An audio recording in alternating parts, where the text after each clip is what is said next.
Dearest, your little heart is wounded. Think me not cruel because I obey the irresistible law of my strength and weakness. If your dear heart is wounded, my wild heart bleeds with yours. In the rapture of my enormous humiliation, I live in your warm life, and you shall die, sweetly die, into mine. I cannot help it. As I draw near to you, you, in your turn, will draw near to others, and learn the rapture of that cruelty, which yet is love. So, for a while, seek to know no more of me and mine, but trust me with all your loving spirit.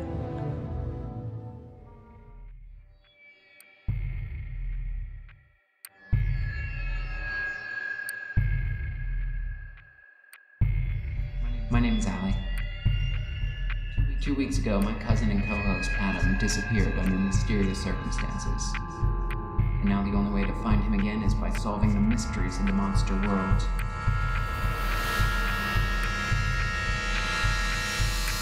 I'm very confident in my ability to deliver a quality podcast product without anyone to bounce off of. It's fine. Everything's gonna be the most normal that there ever was. This is Finding Monster A. After Dark. The Allie Files. Hi, little monsters. Yep, it's still just me this week. Adam is still missing. That's right, this week. I'm trying to upload these weekly now that I have one less audio track to edit for the time being. I believe I'm uploading this on a dark and stormy Saturday night after a period of a lot of heat. It's been very hot. I've been lazy, and if you thought Adam wasn't the only thing keeping this podcast on track at all, then you don't know me. Speaking of Adam, I have a little update for us about his location. So I received a hint recently. You see, I was looking out my window, and who should appear but a black-cloaked hunchback with a white raven perched upon his shoulder. He sold many charms and wares of the old world, one of which was a rare 100-eyed cowrie shell. Out of habit, I held it up to my ear to hear what it had to say, and it said the following. I can no longer find my shade. My path is lost. Too far I stray. I fear I will be soon waylaid. I cannot wait. Please send me aid. Which is weird, because normally I just hear the ocean. Also, without Adam here, I suppose it's up to me to unveil the monthly theme for September, because last episode uploaded on August 31st, definitely. Don't look it up, but it's true.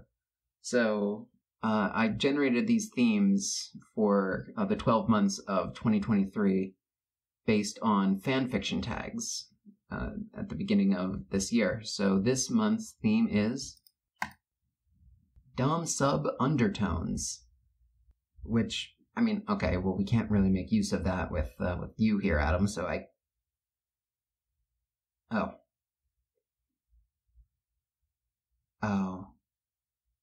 the cat's away, isn't he?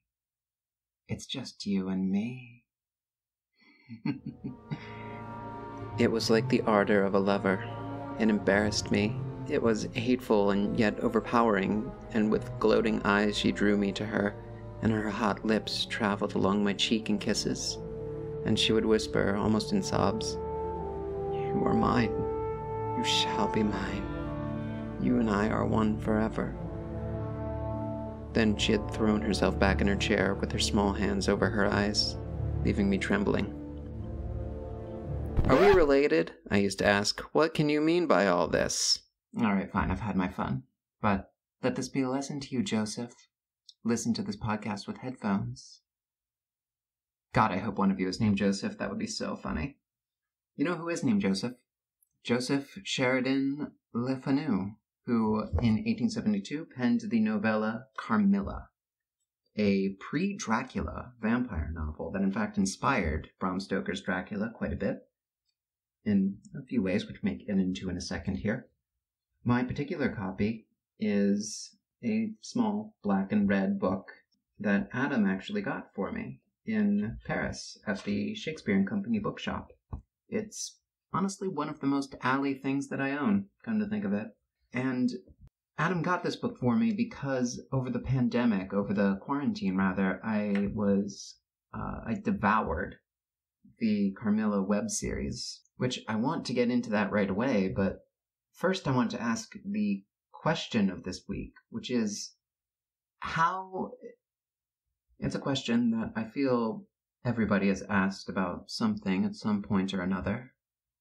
How do I resolve the hole in my heart left by the cliffhanger ending of the Carmilla series? And to answer that, we should get into the plot of the original novella. I read my copy over the course of a few dark and stormy nights a few months ago. Very appropriately, I'm recording this episode on a dark and stormy night. That's fun. So the book starts with, first it begins with the literary agent hypothesis. Like Dracula, it is the compiled notes and interviews of a Dr. Hesselius. There's a literary agent hypothesis, very popular in early novels. And it tells the story of one Laura Hollis, who is a young, wealthy girl who lives in a castle or Schloss in Styria, a region of Austria, with her father. Laura is lonely and is very excited by the prospect that a friend of her father will be sending his daughter to stay at their Schloss for a while. But then Laura is struck by the news that this potential new friend, is dead. Shortly thereafter, there's an accident outside where a carriage breaks down, and emerging from the carriage is a woman who looks like she's, some sort of noble or important lady, who says, "Oh, we have to get a move on, and my business is urgent. I can't forestall my journey, but my daughter, she is hurt by the carriage, or she is weak in a 1800s woman kind of way, and so we can't possibly continue with her. Oh, whatever shall we do?" "Well, she could stay at our house and be Laura's friend." "Oh, you would do that? I didn't put that idea in your head at all. Great, fantastic, awesome." And then she zooms off like a Looney Tune. The girl comes to. She says her name's Carmilla. "Don't ask me any questions about where I came from. Don't worry about it. It's fine." And, she and Laura become very good friends and gal pals. You will think me cruel, very selfish, but love is always selfish. The more ardent, the more selfish. How jealous I am, you cannot know. You must come with me, loving me to death, or else hate me and still come with me, and hating me through death and after. There is no such word as indifference in my apathetic nature. Good friends and gal pals. Also, it should be mentioned, about the time Laura was 6, so about 12 years before the story starts, she was plagued by nightmares of a beautiful woman entering her room. A woman who is, in fact, Carmilla. She kind of takes this as a sign that maybe we are destined to be great friends and gal pals. For sure. Definitely gal pals. I don't feel anything. Nope, nothing. Over time, there are a few signs that, something's amiss. A passing funeral goes by, and Carmilla seems almost damaged by the singing of hymns, which, girl, same. Laura also starts to suffer a kind of anemia. She has recurring nightmares of a huge black cat entering her room, and when she wakes up, there's a piercing pain and 2 little marks right above her left breast. Eventually, Carmilla disappears rather mysteriously, and after she comes back, Laura's condition seems to worsen. In a quest to cure her, Laura's father, the doctor, and General Spielsdorf, the friend whose daughter had passed, he recounts that in his quest for revenge, he has uncovered a bit of lore about this set of symptoms that his daughter had, the mysterious set of symptoms that Laura also has. And he has come to the conclusion that Carmilla is no less than the Countess Mircalla Karnstein, who died decades prior. and has now come back as a vampire to haunt the living dead. Along the way, to extinguish Carmilla from the... they find things out, Carmilla runs, they go to the village of Karnstein, they uncover Carmilla's tomb, and while Laura is dying back at the Schloss, they cut off Carmilla's head, stake her in the heart, burn her, scatter her ashes, say some prayers, destroy her, end her completely. And in a way that's, I want to say, a little bit like Frodo at the end of Lord of the Rings, to use a pop culture reference. Though her health largely returns, Laura never truly recovers. And to this hour, the image of Carmilla returns to mind with ambiguous alterations. Sometimes the playful, languid, beautiful girl. Sometimes the writhing fiend I saw in the ruined church. And often from a reverie I have started, fancying I heard the light step of Carmilla at the drawing room door.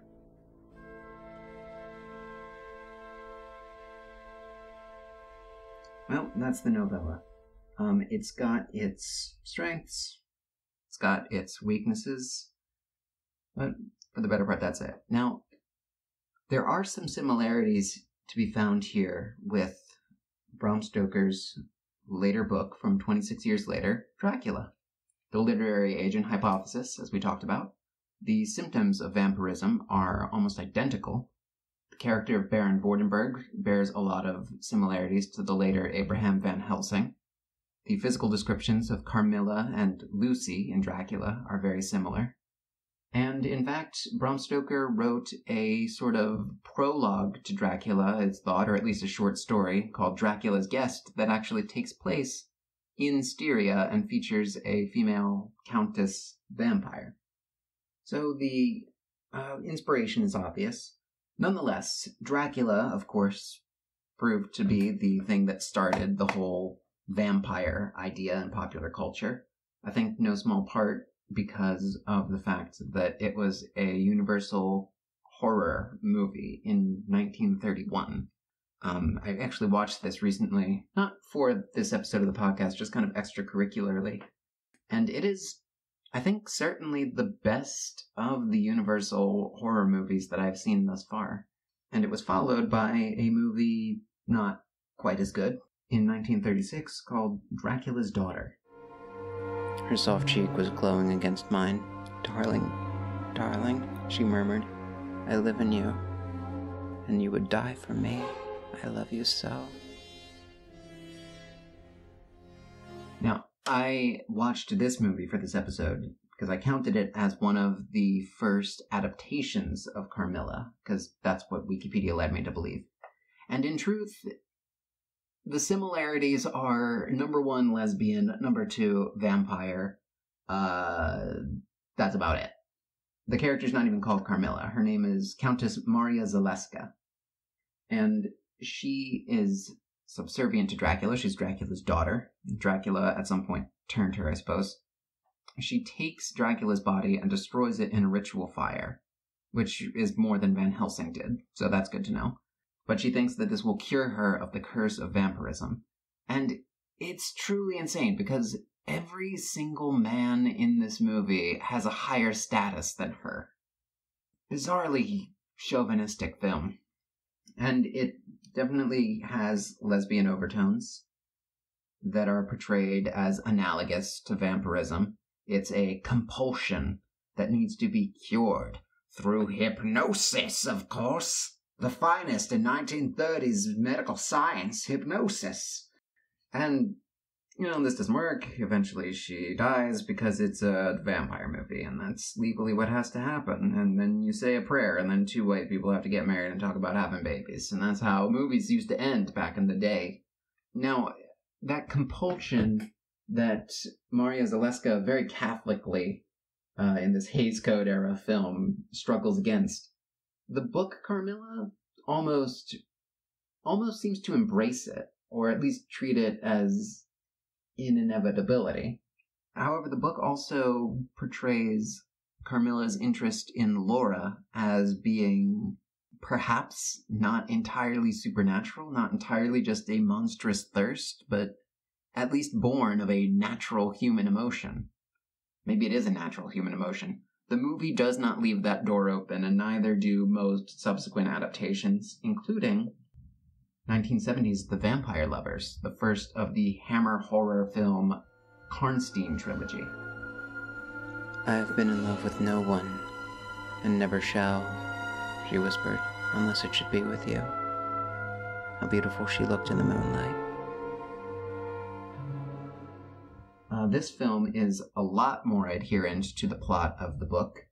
It even contains the dumbest part of the book, I think, which is that Carmilla is a pseudonym that is based on her birth name of Merkala.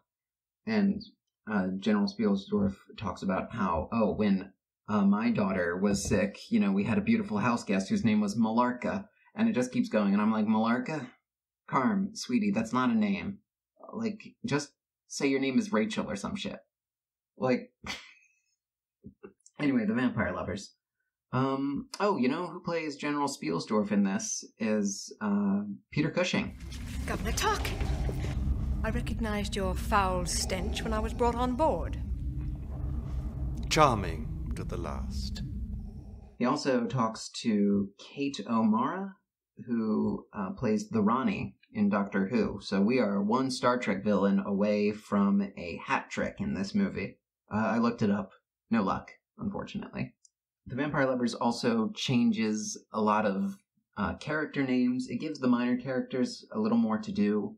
It makes Carmilla a lot more explicitly evil, and the lesbian themes are very much more explicit now than they were. I don't know. I'm thinking about how this movie ends, and it really does end with, like, a lynch mob of embittered, old, very competent white men going out and being like, we are heroically going to stop the vampire while the women sleep at home.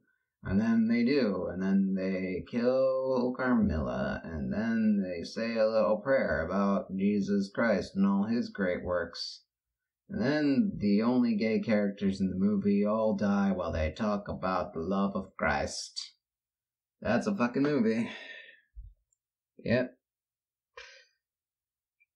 Also, the director of this movie said that he read the book twice and didn't pick up on any lesbian themes that everyone was talking about. Which, like, You are mine, you shall be mine. You and I are one forever. So, is he stupid? I'm tired of the 70s. Let's jump ahead a bit. Let's go to the 90s. Let's go to Castlevania.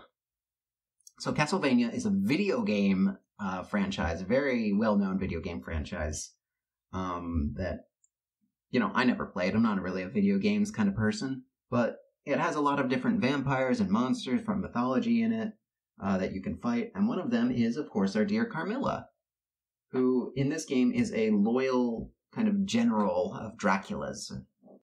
And in the 2017 animated version of Castlevania, Carmilla also shows up, and in this she's a lot more ambitious. I'm nothing but ambition.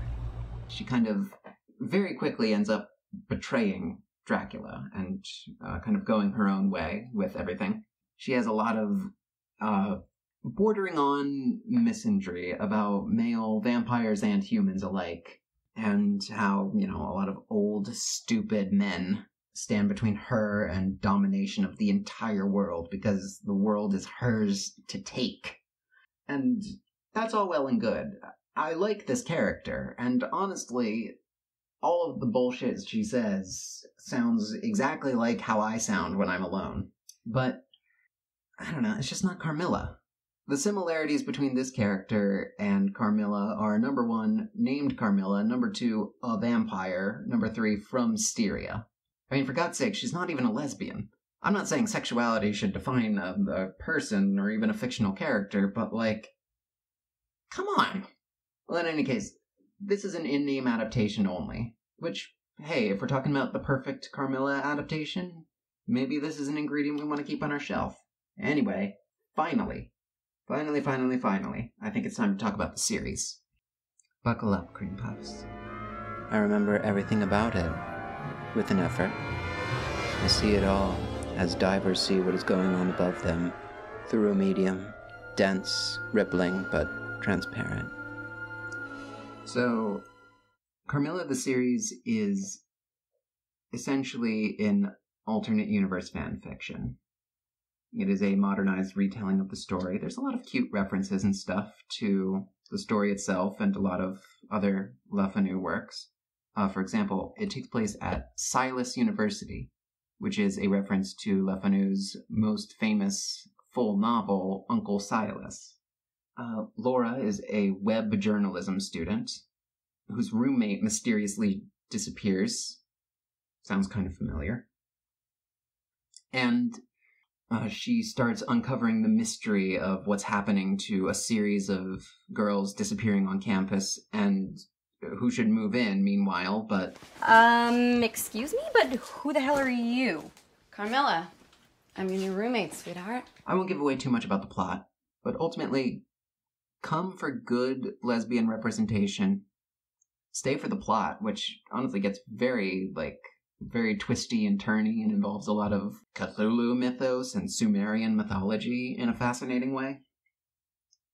And try to ignore all the cringy pop culture references. The whole story is really about, Carmilla and Laura playing off of each other. You have to go into it understanding that that's what this whole story is about, and the rest of it is kind of a framework for that to operate in. It's a romance, chiefly. Much more so than the original book.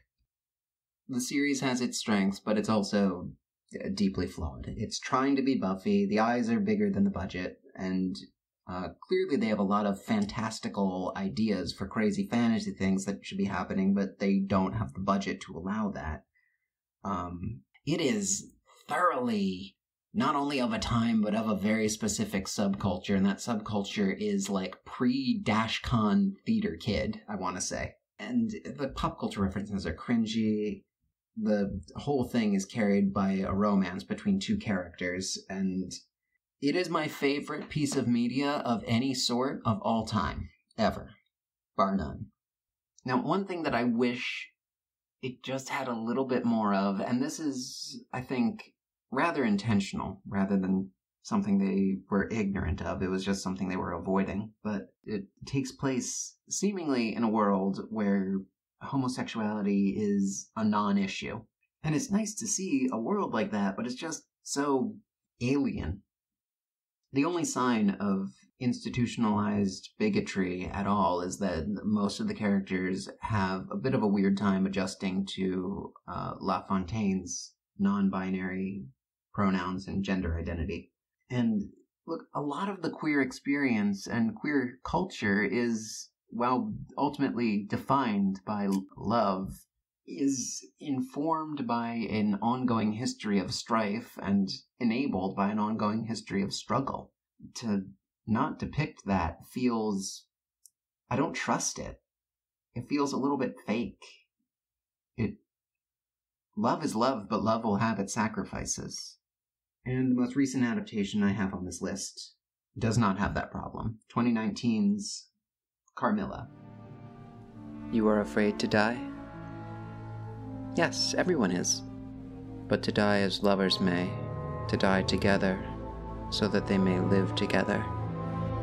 Girls are caterpillars when they live in the world, to be finally butterflies when the summer comes. But in the meantime there are grubs and larvae, don't you see? Each with their particular propensities, necessities, and structures. It's an independent British drama, rather small-scale piece, directed by Emily Harris. And what this adaptation does is it strips away the supernatural elements. Carmilla's not a vampire in this. It's just a story about a, young love, sort of coming-of-age, burgeoning lesbian relationship that is tragically cut short. And yet, the thing about this adaptation that I hate the most is metatextual. It's that I read comments and reviews and see what other people think about this story, and it's a million comments that are I wish Carmilla was a vampire in this, essentially. Or it's I expected she was a vampire. Well, she might be a vampire, it's ambiguous. It's not ambiguous. The entire point is that she's not a goddamn vampire. It's a movie fundamentally about how reactionary bigots will take monsters in mythology and use that to demonize and persecute the other, in this case specifically homosexuality. It's a movie that ends with an innocent lesbian teenager having a stake hammered through her heart. And you want to think of it like, oh, Carmilla doesn't get a lot of good kills in this. She doesn't get a lot of good kills. Good kills? Good kills and chills and thrills and spills? Why wasn't this Friday the 13th? Why didn't Carmilla get any gory kills? It's like, why do you want to watch a gory kill for? It's horrifying and disgusting as a trans woman to see a million voices saying, I wish she was a vampire in this, so that I could watch her be destroyed. That's what I want to see. I want to see people who are different from me be punished and killed and destroyed because they're murderous, vile monsters who drink the blood of innocence. That's what I want to see.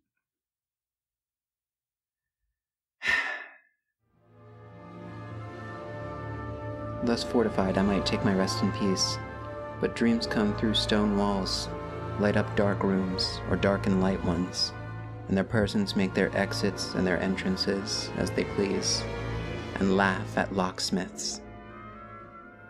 I've taken a little time, and I've thought about what I want in a Carmilla adaptation.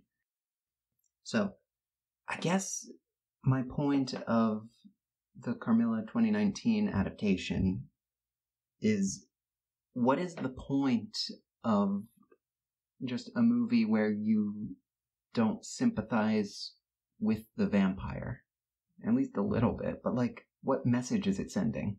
Because if it's not an allegory for anything, then you've just made a movie about vampires, and that's not scary or anything, because I know vampires aren't real. There's real monsters out in the world.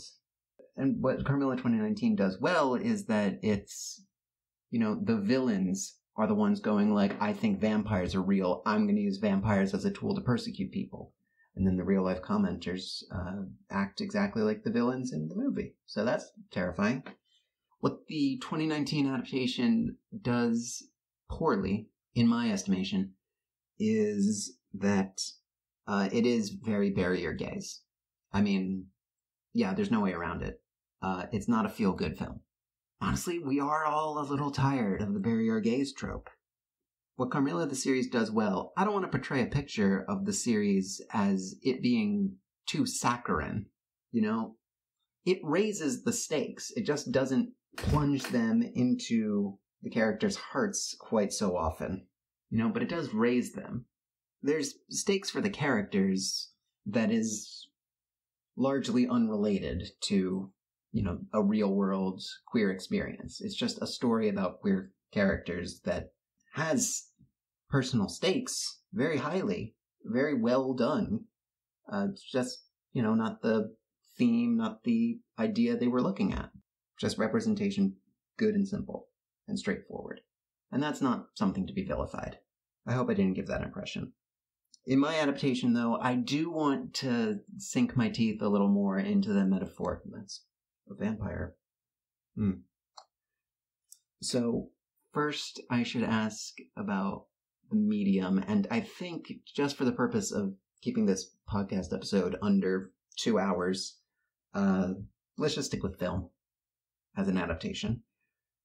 I like the idea of, like, what does a Carmilla movie that's, light and popular entertainment look like? Like, what's it take to get, a very queer positive or, just other positive message out there?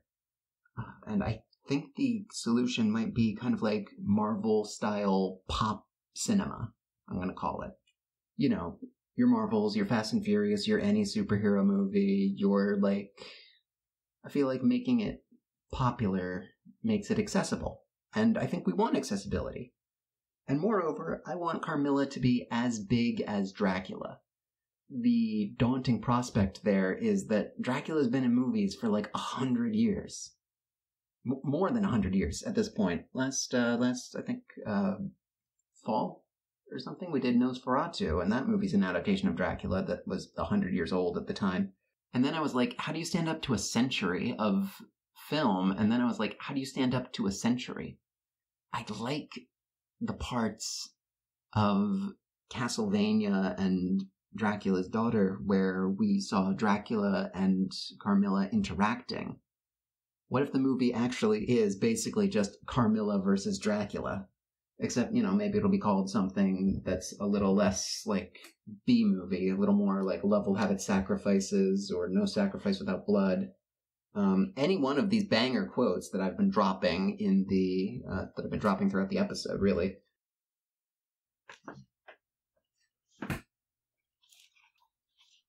Carmilla was looking charmingly. Nothing could be more beautiful than her tints. Her tints. Tints. I just opened to a random page. I was very glad to seat myself. These are all bad names for movies. Okay, we'll come up with that part later, but it'll be called something good. No Sacrifice Without Blood whips as a movie title. I'm just going to throw that out there. The movie should start with familiarizing the audience with the Carmilla story. And I feel like you can probably do that over the course of, I don't want to go full Pacific Rim with, a 20-minute cold open, but, something that gets a little long in the tooth. That's a vampire, again. That's, maybe 10 minutes. A little longer than I would normally like. But it's the story of Carmilla, roughly, except with... First off, we take out the bit about how she was stalking Laura as a kid, because that's not good for the movie. For it to be like that. That's bad. I like the idea of maybe Laura having a dream about a beautiful woman, but maybe it's not Carmilla. Maybe it is actually just a dream. I had a dream about meeting a beautiful woman when I was a kid, when I was 12, and that was pretty much a metaphor for sexual and gender thoughts in my own body. So, maybe I'd like to keep that without the groomy kind of implications. That's the pretty rough one on Joey S. Joey L? Joey F? Joseph Sheridan LaFanu. Okay, so anyway, not important. Actually, Joseph Sheridan LaFanu, over the course of about 15 years, from 1858 to 1873, he was already a famous author. Over the course of 15 years, he lost his wife to a neurological condition that greatly taxed her mentally. He lost his mother, and he lost his close confidant and cousin. He wrote Carmilla between 1871 and 1872, and it was originally serialized in the magazine The Dark Blue. That's from the inside cover of my copy. And then he died in 1873 of a heart attack. I think the world took a lot from him, to be all poetical about it.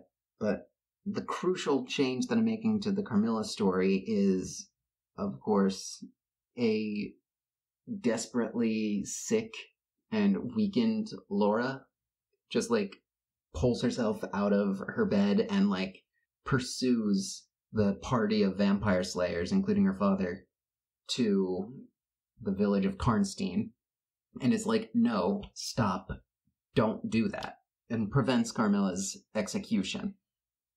I feel like that's a good way to undo the kind of bury your gaze thing of it, and it's a little more hopeful than maybe the mindset that our dear Joseph was in at the point. He's writing this very female-centric story, and multiple important female figures in his life died tragically. And, you have to bury the gaze because it's 1872 and you're looking to get this thing published because you're trying to eat. We don't have that weakness anymore. I think the problem with making a big major studio film like I'm proposing, apparently with a $200 million budget, that half of which goes to shady Hollywood accountants. The problem with that is, obviously, look at every Marvel, Star Wars, whatever thing, and Disney talks about, it's Disney's first gay character, and then it's just a background character who's just seems kind of gay, but doesn't have any meaning or point to it. at all. Well, we just won't go through Disney for this then, will we? Maybe we'll try something else. Ooh, actually, what if we make it, R-rated? And we do get blood that way, that's cool. Okay, maybe. So, essentially where I want to start the movie, the title that I want to start on, whatever the title of the movie is, the main plot that I want to focus on is properly Carmilla versus Dracula as the antagonist. Because we see a lot of, Carmilla is the number 2 to Dracula, or Carmilla is a vampire serving Dracula. We don't ever see a position where she's older or more in charge. I think maybe there's some conflict there that naturally arises from the territoriality of vampires, and Dracula represents, old money, wealth and greed, aristocratic kind of, foibles of man exaggerated. Pretty standard Dracula stuff, to be honest. I also think maybe he should have a dragon, like a wyvern, or maybe, if we're keeping it Slavic, a zmei kind of thing, a balwar, possibly. Maybe he can turn into a dragon instead of a bat. I don't know. That'd be dope. I think there's a passing mention that he was trained in the Scholomance, which is a legendary magical school where the devil teaches you to ride dragons and control the weather, which is A, sick as hell, and B, some nice little Slavic mythology to throw in there. There's, some conflict there. There's some back and forth. There's some action. Maybe we, talk about the Scholomance as, a concept or something. We just kind of create the implication of this wider world. Much like the Carmilla series brings in Cthulhu mythos and Sumerian mythology stuff. Maybe we can do stuff like that. That's fun. There could be, a little Gilligan cut where Laura is tonight Dracula dies, because this is an element I want to take from the series, and this is also something to do with the cold open, is the idea that rather than, passive waifs and murderous seductresses being the only 2 kind of women that there are, Laura Hollis just kicks ass. That's just true about her and what she does.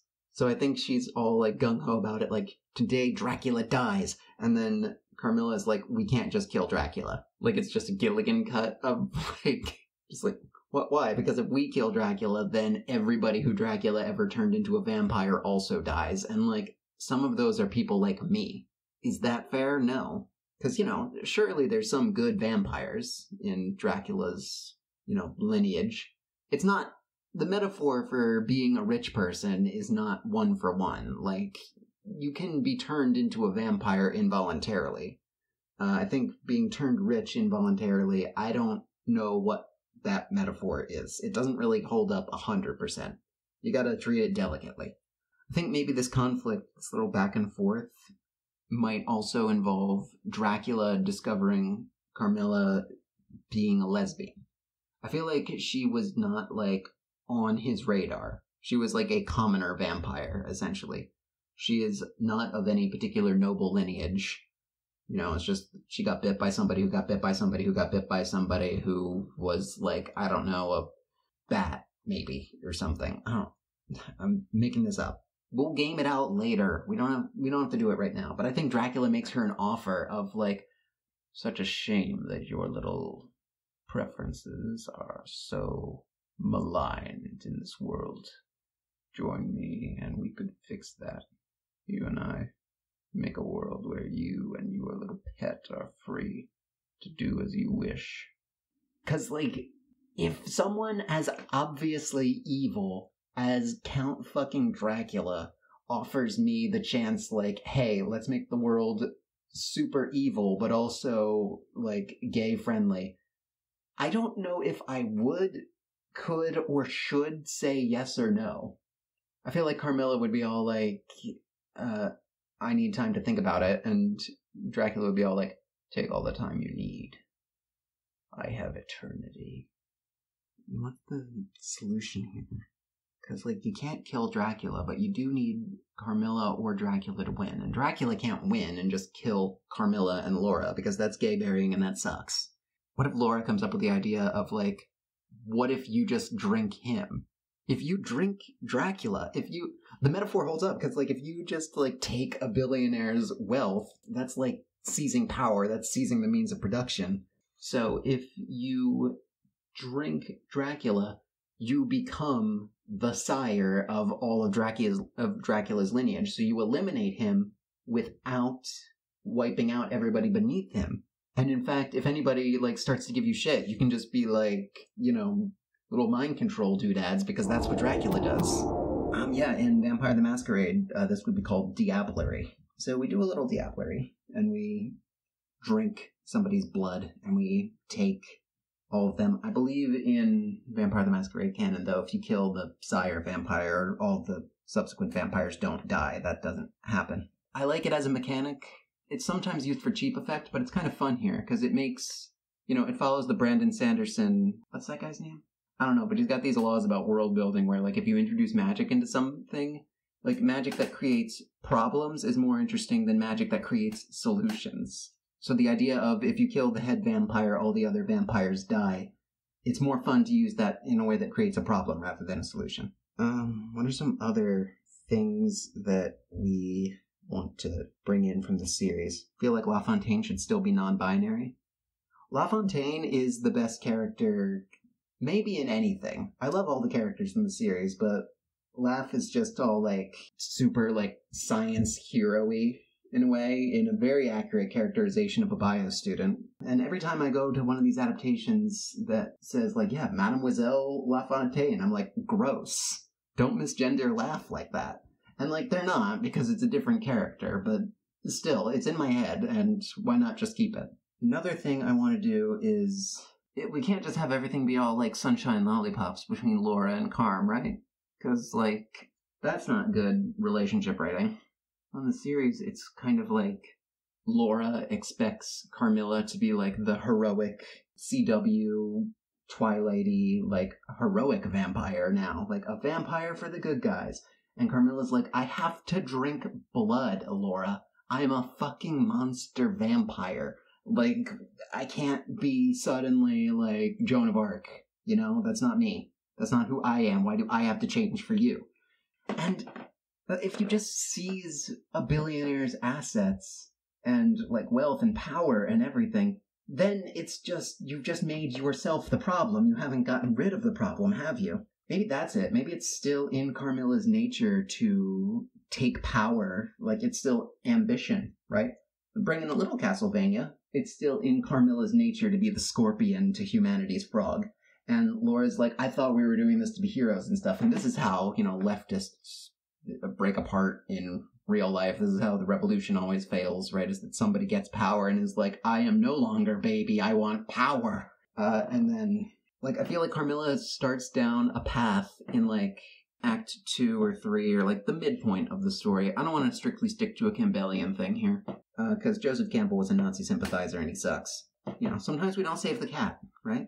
In fact, what if Carmilla can change into a big black cat, like she can in the book and in the series, but then after she consumes Dracula, it's like more of a dragon-y or like a bat kind of cat? And then it's like, oh no, the cat's different now, the cat's gone. Like, you're fucking with your soul by consuming this billionaire and taking his power.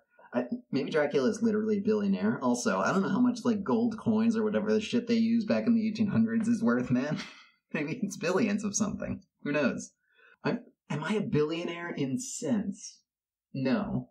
No, but I might be a millionaire in sense. And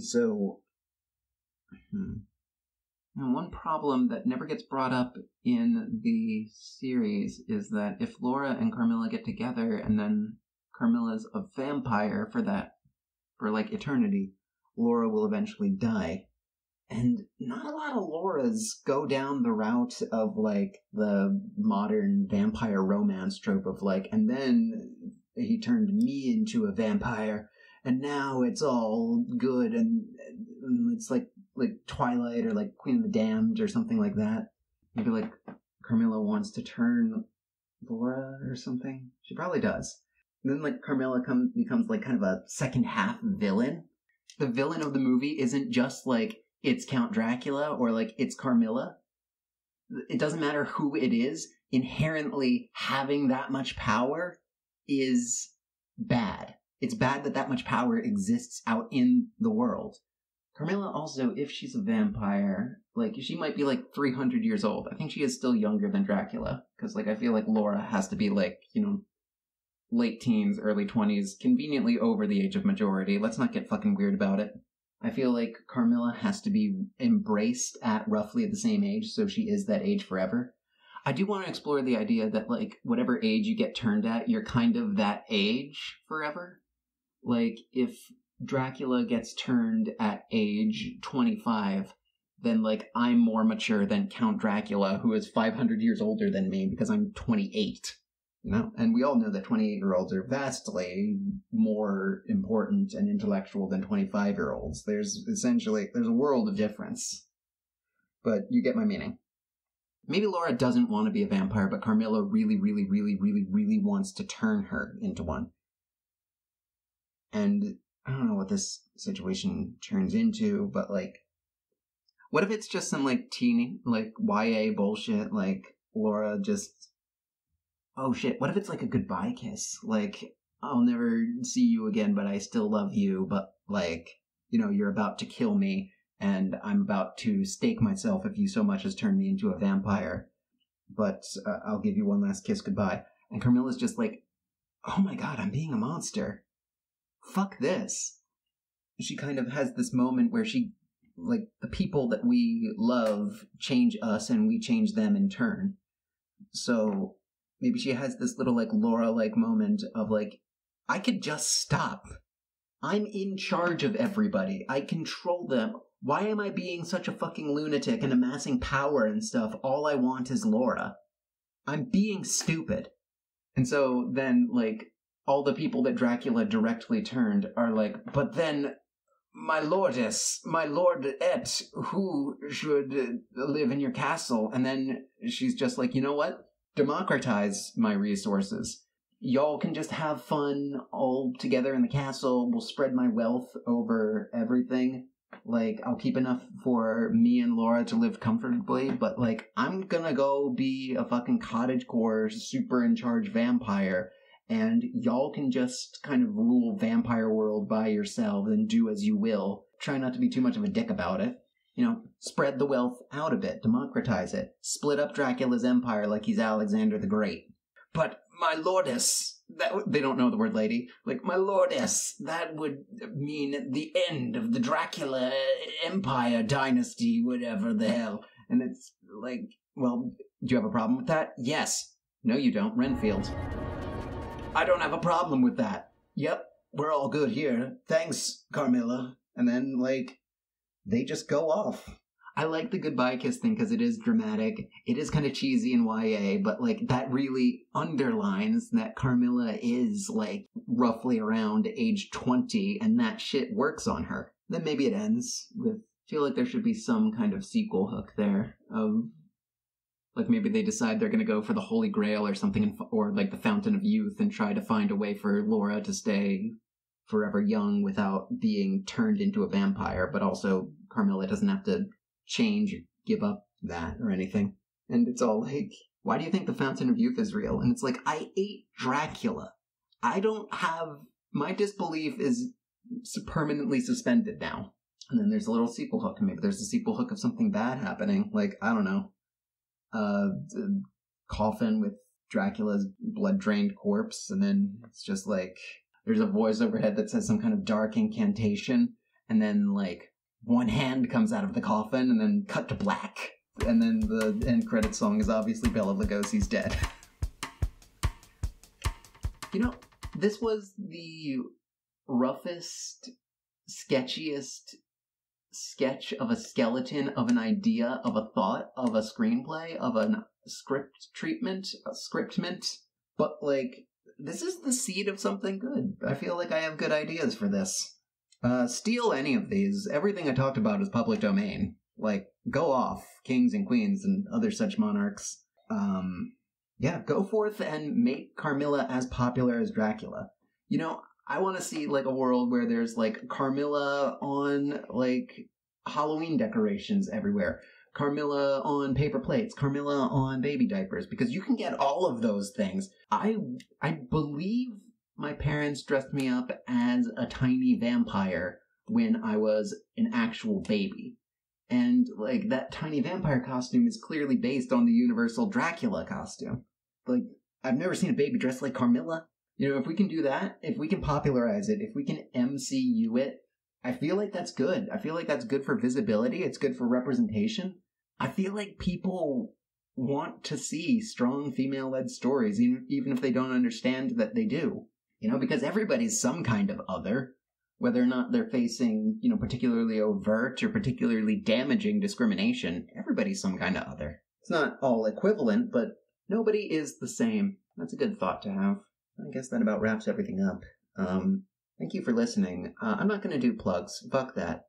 And look, I know that it was kind of cringe and honestly kind of terrible of me to try and fill the void left by a series whose fandom is essentially dead and has very strange ideas about how long it takes for a human being to die once their heart is ripped out. But fuck it, it's my stupid dead vampire fandom series, whatever the hell. And I made this adaptation for me.